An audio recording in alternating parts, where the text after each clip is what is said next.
Indo মার্কিন আগ্রাসন রুখো।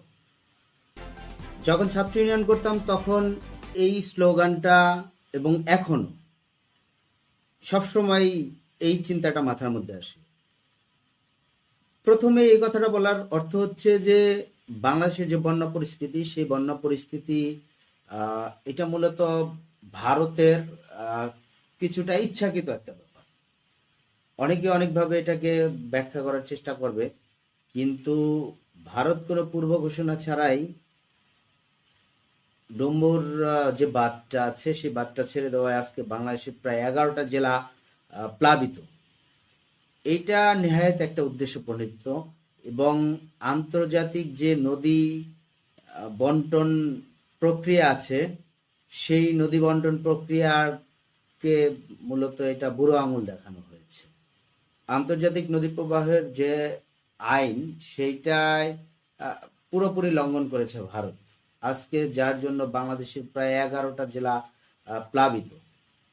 পানির ন্যায্য হিস্সা, অর্থাৎ নদীর যে ন্যায্য হিস্সা, সেটা দীর্ঘদিন যাবৎ একটা শ্রেণীর মানুষ সেটা নিয়ে কথা বলে গেছে, কিন্তু বাংলাদেশে যারা এই শাসন ব্যবস্থায় এসেছে তারা প্রত্যেকেই তাদের নিজেদের স্বার্থ রক্ষার জন্য, ক্ষমতার গদি ঠিক রাখার জন্য মূলত আজকে বাংলাদেশের যে নদী ব্যবস্থা, সেই নদী ব্যবস্থা প্রায় ধ্বংসের মুখে এবং নদীর যে সুফল পাওয়া উচিত সেইটার পরিবর্তে এই দেশের মানুষ কুফলই ভোগ করছে।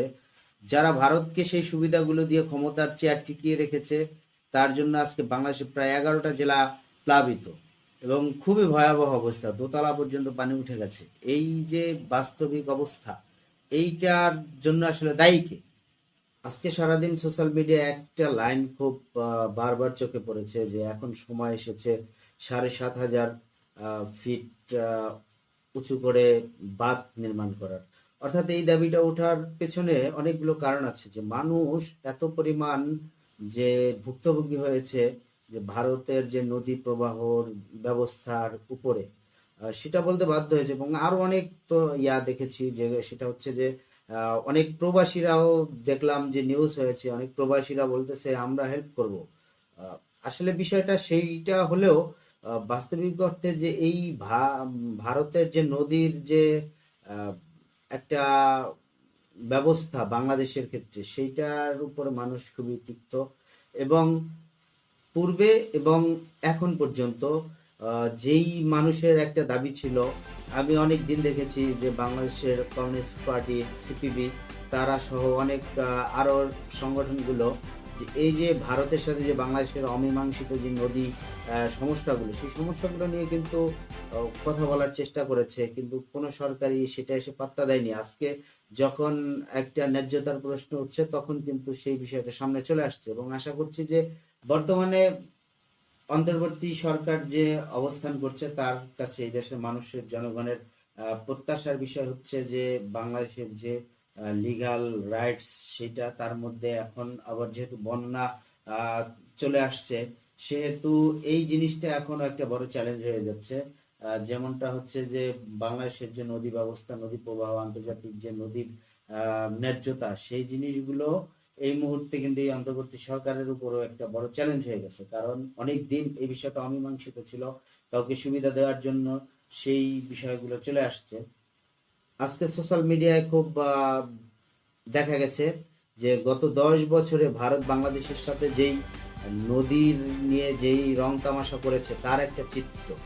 যেমন একটা 2015 সালের আগস্টে খৈতলা বাঁধ,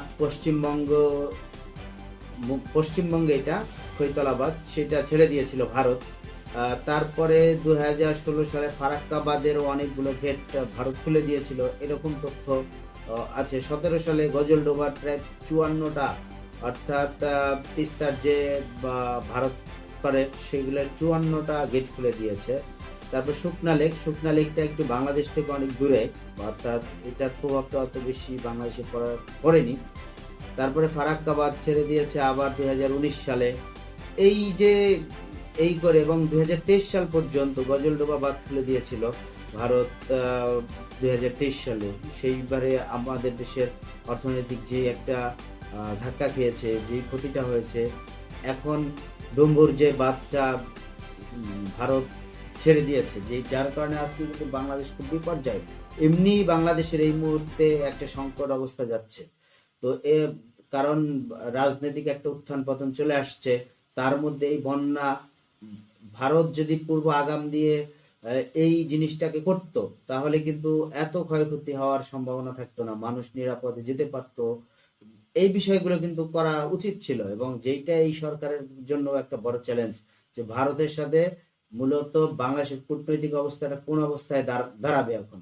কারণ ভারত আমাদের কাছ থেকে সবসময় নিয়েই গেছে, এবং আমরা কখনো ভারতের কাছ থেকে নিতে পারিনি, কারণ আমরা তাকে সুবিধা দিয়েছি আমাদের সরকার, আমাদের চেয়ার ঠিক রাখার জন্য, আমাদের গদি ঠিক রাখার জন্য।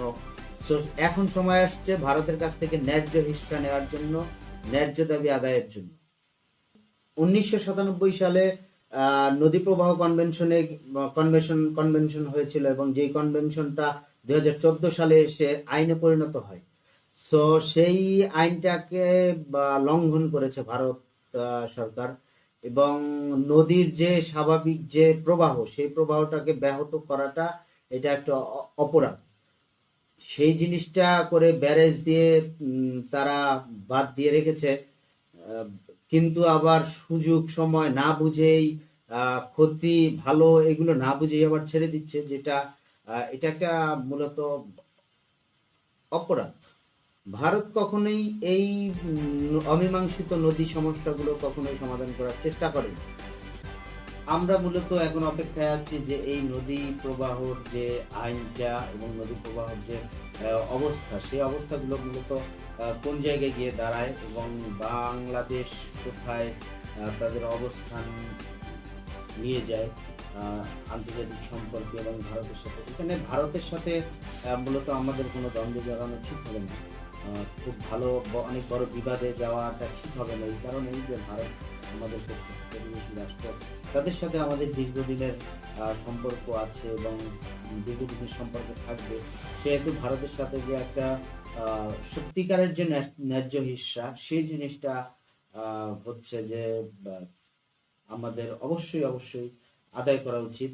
এবং বর্তমান সরকার যারা দায়িত্বে আছেন, তারা সেই জিনিসটাকে, এতদিন যে লেজুর ভিত্তির একটা ব্যাপার ছিল, সেই লেজুর ভিত্তিগুলো চলে গেছে, যার কারণে এখন আমরা আশা করব যে ভারতের কাছ থেকে আমরা যে ন্যায্য জিনিসটা পাওয়ার আমাদের কথা আছে, সেইটা আমরা পাবো।